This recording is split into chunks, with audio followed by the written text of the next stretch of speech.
कुछ साल पहले मैं और मेरे बॉयफ्रेंड ने वैकेशन में क्रूज शिप पर जाने के लिए 2 टिकट खरीदे थे। उसकी नौकरी में अभी अभी प्रमोशन हुआ था। उस खुशी में उसने पैसे खर्च करके फर्स्ट क्लास टिकट खरीदी थी। सच कहूँ तो ये मेरा अब तक के सबसे लग्जरियस अनुभवों में से एक था। यह अजीब लगता है, लेकिन जिस तरह से क्रूज के स्टाफ ने हमारे साथ व्यवहार किया, जिससे मुझे टाइटैनिक पर सवार होने जैसा महसूस हुआ। हम बहुत अच्छा समय बिता रहे थे। हम दिन के दौरान लाइव परफॉर्मेंस देखते थे और रात के दौरान अपने विशेष सदस्यों के लिए बने निजी क्लबों में से एक में डांस करने जाते थे। खैर, ये जहाज को न्यूयॉर्क में बंदरगाह पर वापस जाने से एक रात पहले हुआ। मैंने और मेरे बॉयफ्रेंड ने जल्दी सोने का फैसला किया। हम अपने कमरे में थे।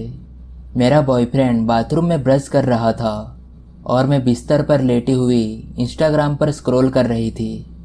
तभी हमारे दरवाजे पर जोर से खटखटाने की आवाज़ आई। मैंने अपने बॉयफ्रेंड को बुलाया और पूछा कि क्या उसने रूम सर्विस का ऑर्डर दिया है। वो चिल्लाया कि उसने ऑर्डर नहीं दिया। मैं बिस्तर से उठकर दरवाजे के पास गई। मैं इसे खोलने ही वाली थी, लेकिन इसके बजाय मैंने झांक के छेद से देखने का फैसला किया।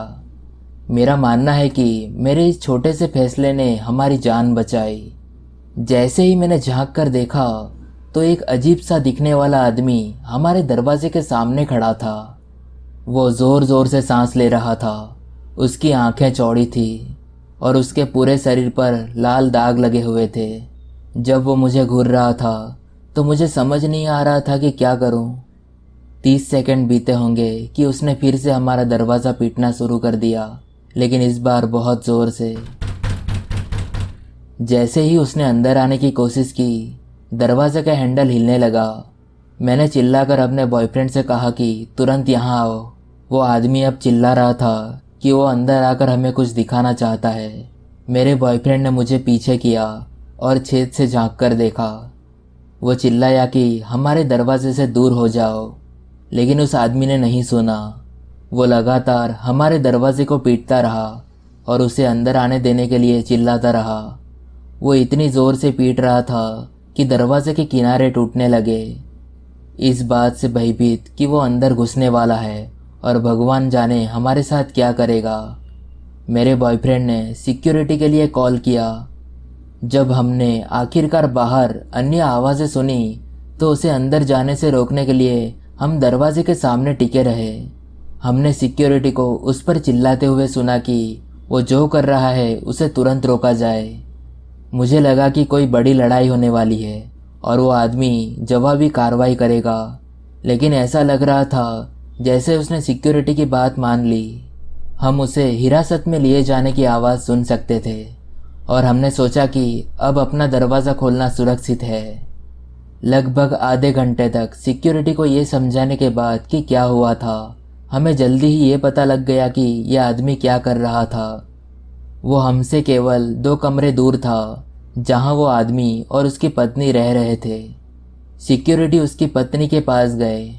वो उसके पति के बारे में कुछ सवाल पूछने जा रहे थे, लेकिन पता चला कि उसकी छाती और गर्दन पर 40 से अधिक बार चाकू मारा गया था। उस आदमी ने एक बर्फ तोड़ने वाली मशीन का इस्तेमाल किया था, जो उनके कमरे के फ्रीज़र में थी। अपनी पत्नी पर हमला करने के बाद वो किसी कारण से वो हमारे कमरे के बाहर आ गया और अंदर आने के लिए कह रहा था। जब वो खटखटा रहा था तो उसके हाथ में चाकू था और मुझे यकीन है कि अगर मैंने पहले छेद में नहीं देखा होता तो वो मुझे और मेरे बॉयफ्रेंड को मार डालता। इस पूरी कहानी में अजीब बात यह है कि मुझे याद है कि मैंने उस आदमी को अपनी पत्नी के साथ ब्रेकफास्ट लाउंज में देखा था। वो एक सामान्य खुश जोड़े की तरह लग रहे थे, जो क्रूज पर छुट्टियों का आनंद ले रहे थे।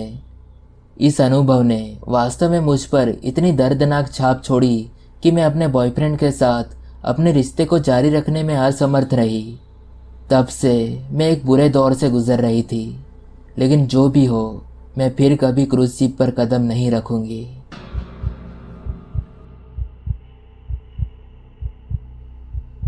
2019 में मैं और मेरा परिवार 5 दिनों के लिए वैकेशन में एक क्रूज शिप पर गए थे।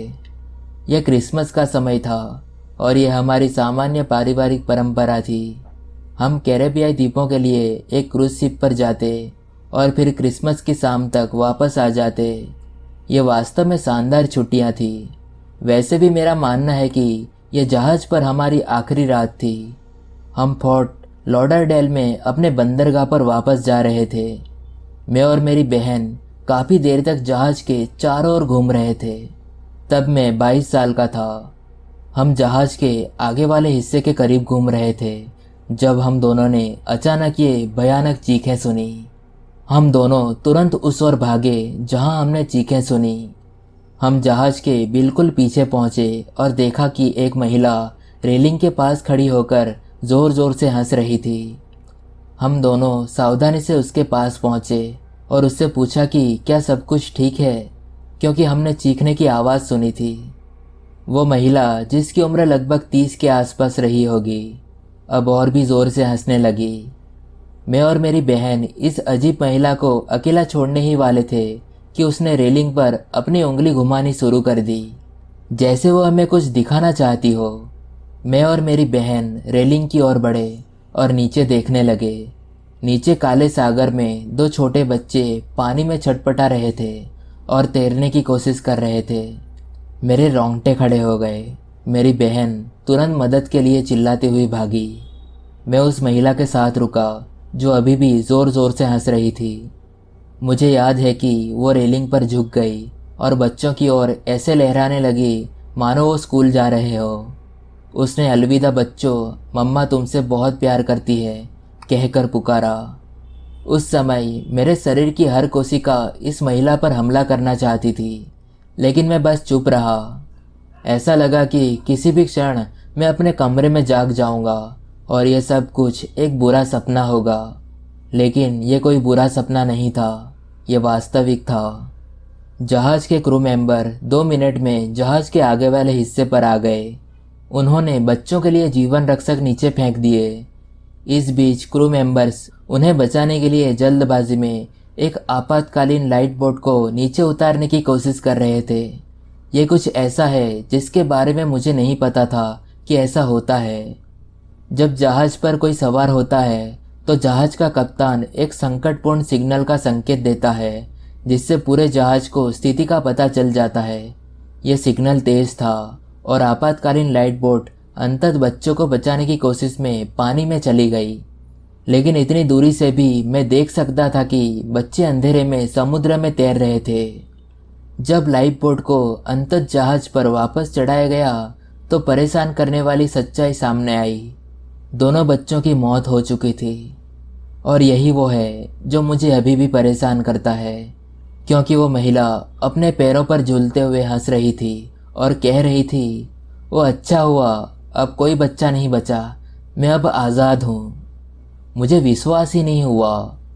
जब हम अगले दिन बंदरगाह पर पहुंचे तो वहां पुलिस कारों की एक बटालियन इस मां को गिरफ्तार करने के लिए इंतज़ार कर रही थी। मैं पूरी जानकारी नहीं जानता, लेकिन इतना जानता हूं कि उस पर फर्स्ट डिग्री हत्या का आरोप लगाया गया था। उसके बच्चे 8 और 6 साल के थे। तो हाँ, मैं जानता हूँ कि हर किसी की बुराई की परिभाषा अलग अलग होती है, लेकिन मुझे विश्वास करना होगा कि यह माँ बिल्कुल हैवान थी। मैं और मेरी बहन आज भी इस बारे में सोचकर डर जाते हैं। और हाँ, मैं और मेरा परिवार फिर कभी क्रूज जहाज पर वापस नहीं जाएंगे।